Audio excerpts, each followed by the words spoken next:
Wala na namang sound. Wala palang sound ha. Ano nyo, walang sound? Ito, walang sound oh. Sa una, masaya. Pero sa uli, may kabit na. Ano, buhay ka pa? Malamang hindi na. Doon pa lang, patay ka na eh.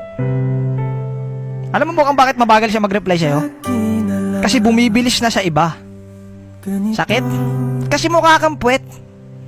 May sound na, wala pa rin. Wala pa rin sound? Ano, mukhang kailangan natang gisingin ng mga tao sa mundo ah. Ba't siya na nagpapaalam na maaga siya matutulog? Kahit wala naman siyang pupuntahan kinabukasan.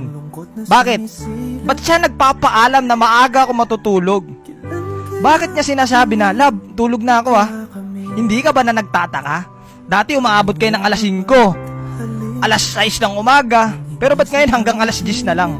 Bakit? Kasi baby time na nung kabit nila. Ikaw, ang alam mo lang, nagtitiktok-tiktok lang siya. Ay, ang alam mo lang, natutulog na siya, tapos ikaw pa tiktok-tiktok ka lang. Ang hindi mo alam, pinagpapalit ka na, boss. Bakit? Mukha kasing busabos. Pag hindi ka na mahal, kulong mo na. Kulong ko na, sir, kulong ko na. Akin anak ko.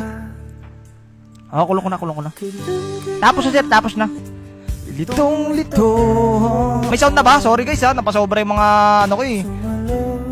Hindi nyo kasi sinasabi. Kanina pa kayo walang sound ng walang sound. Di kaya akala ko wala talagang sound eh.